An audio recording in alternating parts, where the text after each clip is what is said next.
Teman-teman, saat teduh pagi ini, Kitab Keluaran pasal 33 ayat 18 sampai dengan 23 mengajak kita untuk melihat bahwa sebenarnya di setiap peristiwa dalam hidup ini, Tuhan hadir, supaya kita semakin mengenal Dia.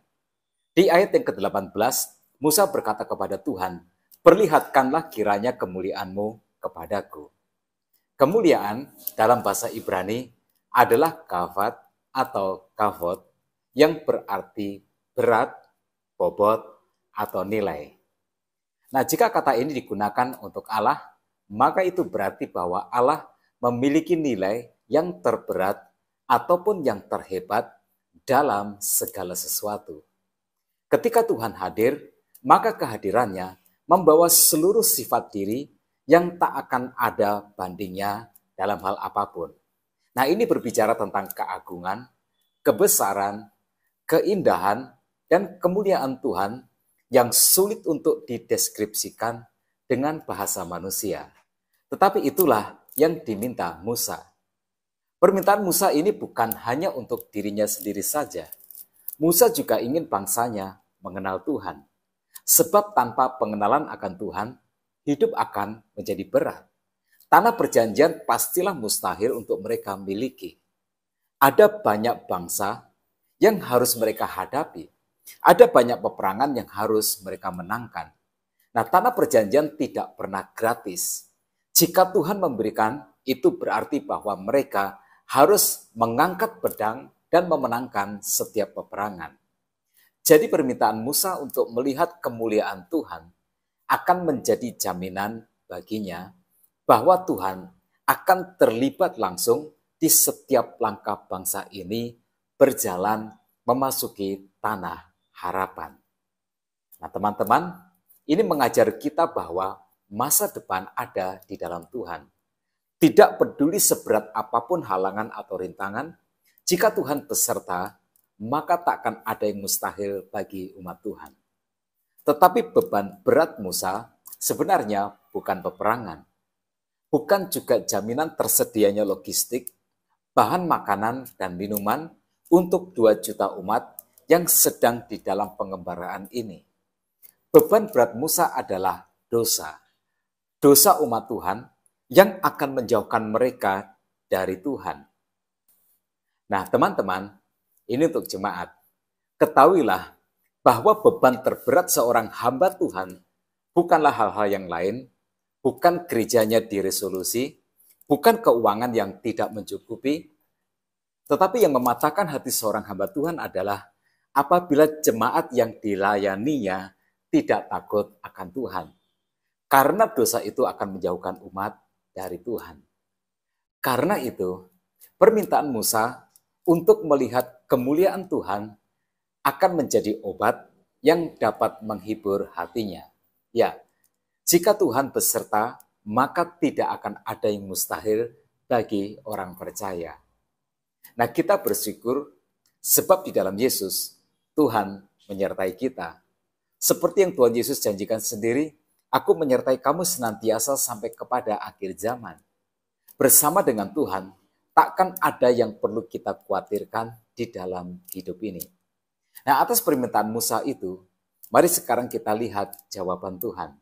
Di ayat yang ke-19, Tuhan berfirman, "Aku akan melewatkan segenap kegemilanganku dari depanmu dan menyerukan nama Tuhan di depanmu.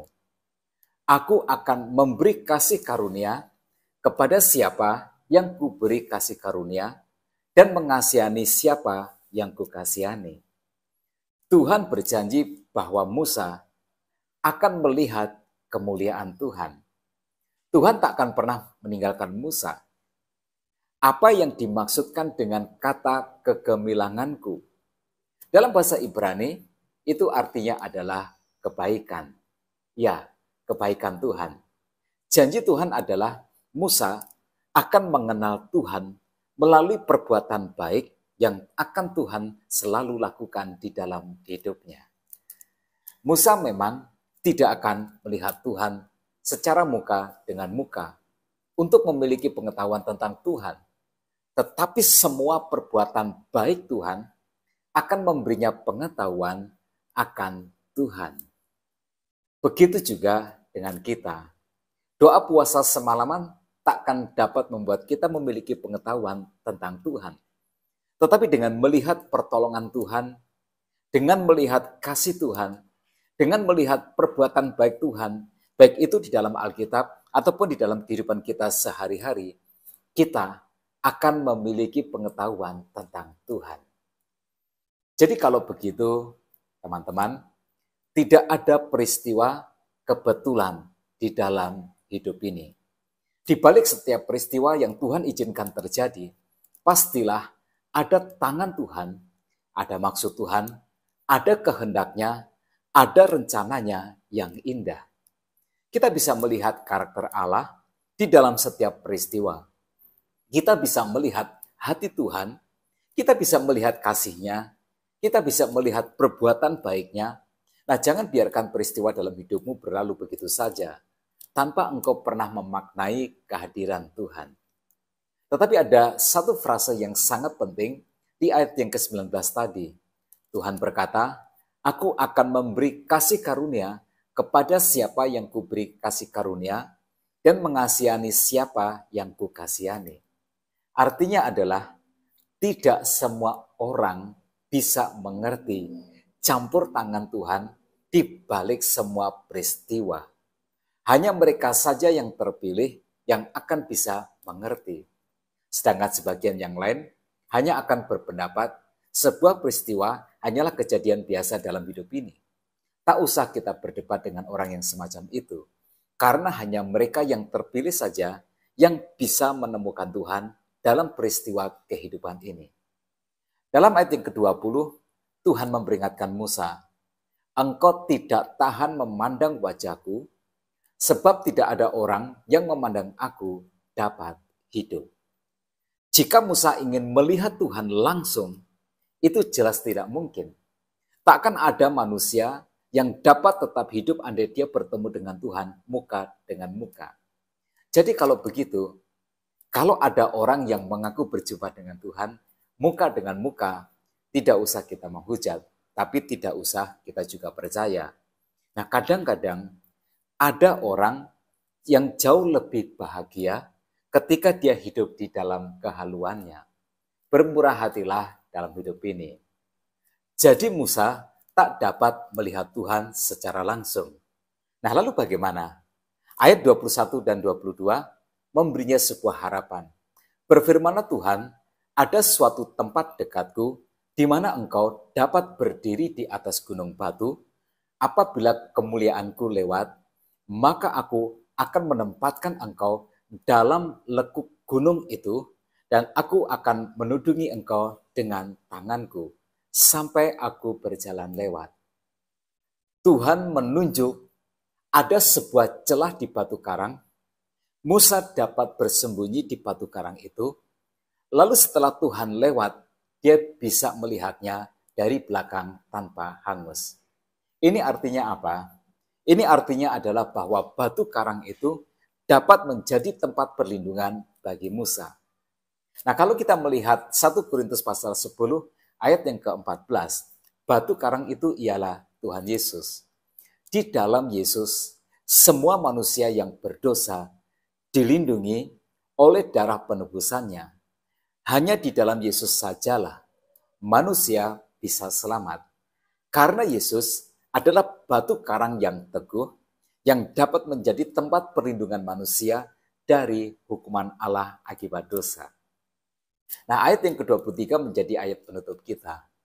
"Kemudian aku akan menarik tanganku dan engkau akan melihat belakangku, tetapi wajahku tidak akan kelihatan." Saat Musa bersembunyi aman di celah batu karang, saat itulah Tuhan akan lewat dan Musa akan bisa melihat bentuk kemuliaannya, tetapi tidak secara langsung, tetapi dengan selubung. Tuhan hadir dengan cara yang dipilihnya sendiri, dengan menyelubungi dirinya, supaya manusia tetap selamat. Jadi dari sini kita tahu sekarang bahwa malaikat yang diutus Allah untuk menyertai bangsa Israel sebenarnya adalah Tuhan sendiri yang menyelubungi dirinya dalam wujud seorang malaikat. Maka setiap kali perjanjian lama menyebut malaikat Tuhan, maka itu sebenarnya berarti kehadiran Kristus sebelum inkarnasi. Nah, pesan penting dari saat teduh ini adalah Tuhan hadir melalui banyak cara dan peristiwa.